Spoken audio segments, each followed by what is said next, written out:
我最近特别好奇那种细如发丝的龙须酥是怎么做出来的，所以我买了100多斤糖，我想在家体验一下这个过程。然后做之前我看了一宿教程，我当时感觉我厉害透了，甚至我觉得这玩意儿都没有小时候翻绳难。结果干上之后，那翻车都要翻出花来了，那糖不少软了就少硬了，甚至有一单我那糖拉着拉着还给我弟头发粘一起去。好家伙，正值正月，他头发赶上这么大个节，这事儿我想想都替我爸感到后怕呀。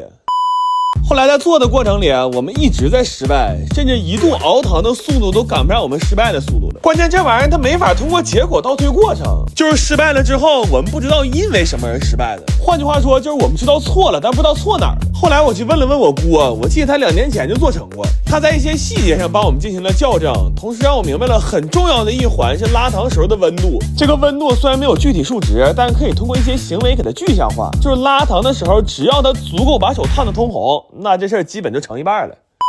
然后随着越来越成型，我们就打算去挑战超大份的了。左拉起来可比小号难多了，很多环节都是亮面产生了质变。而且我发现多人一起拉糖，考验的其实不是默契，而是情感。那干的时候我仨都快毕业了，我当时就觉得有些老话说的还是有道理的，这3个和尚凑一起呀，他果真是没水喝呀。后来我们在长达30多个小时的失败里边，终于找到了一些技巧。这回拉完之后，那龙须酥真像比头发丝儿还细了。然后为了好吃，我们还加了点坚果碎，这吃着跟小时候在街边买的简直一模一样。不过想想也挺神奇，平时我都是看人在夜市拉，从来没想过这玩意儿居然自己在家也能拉。后来其实我又尝试了很多次，我试图能找到一些可以量化的标准，但是成功的概率非常低。所以最后我总结为，只要不是老师傅干这个，那想成功的办法只有一个，就是撞大运。而且这个东西吧，其实不太适合在家做。我们做完了之后，那屋里跟喷过灭火器似的。完了晚上洗澡的时候，居然还洗出一身欠来，你说这你受得了吗？这个。大家好，我是晴天。今天这顿饭呢，我想过会触动到我，但是没想过会触动我这么深。今天呢，我们全家一起跨越近千里，为一群银发朋友们做顿特别的饭。由于老妈身体的原因呢，提前给包好了饺子，还为她未曾谋面的朋友们炖了滋养品。我们呢，也带着各种新鲜的食材，有鱼，有虾，有菜。也有肉，还有老妈特意嘱咐的米面油也要多带一些，留着日后用。就这样，我们带着老妈的期许出发了。谁在最快乐的时候愿意和？其实啊，这是一群乡村的困境老人，有一些呀身体行动不便，但更多的是孤独的空巢老人。很多呀因为儿女外出工作的原因，没办法一直陪在身边。所以这次啊，我们和狗送噗噗唧唧一起做他们一天的儿女，给他们做顿充满家的味道的爱心午餐。咱这手艺还我都没有，是不？但是我觉得我没有。哦，有这个。太吃那个了，太吃那个了。现在。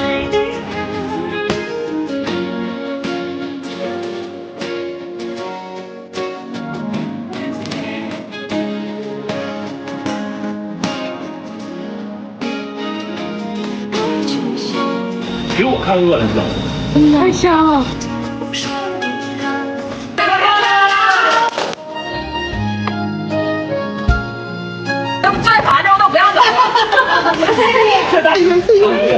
来，快下别这种，我给找你们高兴咱就高兴，甜的是咸的，有的时候你们儿女不在身边，所以我感觉这个尽一份生命责任。牙还行啊，也还行。哎呀，那行，我吃点挺好，能吃点，我给你掰掉。我头2天就这么喂我奶吃饭呢。很有感触的一句话，这个世界上几乎所有的爱都以聚合为终点，只有一种爱以分离为目的，那就是父母对孩子的爱。你身体健健康康，身体健康啊！最后祝全天下的爸爸妈妈们身体健康，多福多寿。我最近有点手痒痒了，正好这2天狗三二在家收拾冰箱的时候翻出来100斤牛肉，完有哥们给拿点榛蘑，我打算做点牛肉榛蘑辣酱来把这些东西都消耗了。但是这么长时间没干，对行情确实不了解了。这今年辣椒也不知道怎么的了，又贵又买不着。正常来说，辣椒最少也得是1:1，但我们买了2个市场，一共才买了60斤。后来就为了凑这100来斤辣椒，我们都开始上附近的饭店去赊去了。我真是我天，我心说我什么时候打过这么不富裕的仗啊？做这酱切肉捅辣椒倒是不累，不过处理这榛蘑倒是上了点强度。这20斤干榛蘑泡完了，整整放满了1浴缸啊！这些玩意儿我们得挨个剪根儿，然后再反复的洗，最后都得剁碎了。干完之后，我都觉得收拾蘑菇可能会比吃蘑菇更早见太奶。这3大件处理好了之后，我们就开始备辅料了。但是这些东西比我预想的多太多了，迫于无奈，我们只能去找当年那口1.4米的大铁锅了。但是这锅拿出来那一刻，我感觉天塌了。这锅自从我们去年炒完火饮料到现在就再也没用过，那上面生的锈比砖都厚，刷它都快赶上考古了。那后来都用上角磨机了。就这场面，我当时都想发条视频了。正好快冬天了，文案我都想好了，我就写你快看呢，张万森，妈下帖了。用这大锅炒酱可实在有点费力呀，因为炒酱的逻辑是沾一点糊一片毁一锅，然后这里的固形物又特别多。后来我们几个轮番在那炒了4个小时，到后期快出的时候，我跟潘子一人1把铁锹都在锅里画上太极了。不过这酱炒完了还是挺欣慰的，它是肉多油少，吃起来刚刚香，而且加的那些榛蘑到最后也特别提鲜味。就这个酱啊，要是平常在家拌个面条或者夹个热馒头，你就来吧，都容易给那后脑勺香翻翻了。我最近打算重启一下2.75年前那个挑战，就是1000层蛋糕到底能不能做成1000层。根据我们当年的计算，2天1宿是完全有可能干出来的，但是难度就在于2天1宿也是完成这个事儿的最大时间限度。也就是说，不管干到多晚，第一天我们必须得摊出1千张饼来，这是团长下的死命令。我的这个强度实在是太死亡了，那干到后半夜的时候人都木了。我当时是抬头看了一眼凌晨3点的钟表，又低头看了首流水线上的老嫂，当时我就一个感觉啊，我说回来了，全都回来了。等打奶油抹蛋糕的时候，我们同步开了3组生产线，这已经是我们厂子能开出的最大效率，但是依然是杯水车薪，3小时才抹了100多层。好在呀，当时开了会儿直播，我有个干黄4个甜品店的朋友看着了，他就给我发了个私信，他说你们要是心不脏的话，其实可以试试用手抹。戴手套试了一下，他这办法确实挺好用，那抹的是又快又匀，快到我这1桶奶油还没打发呢，上1桶就已经抹完了。而且这个方法完全可以说是神之一笔，真的，要是没有它呀，我弟那俩眼珠子今天肯定是因为抹蛋糕扔这儿了。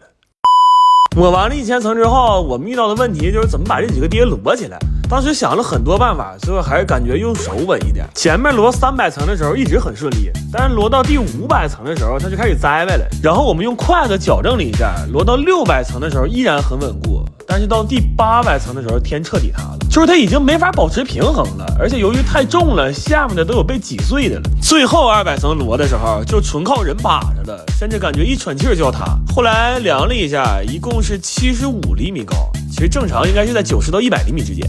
这蛋糕切开还是挺好看的，那比较遗憾的是它没有完整切面，只有分段切面。做完这个蛋糕那天正好赶上我过生日，妈搂个这么大个蛋糕吃，这生日过得可实在是太精彩了。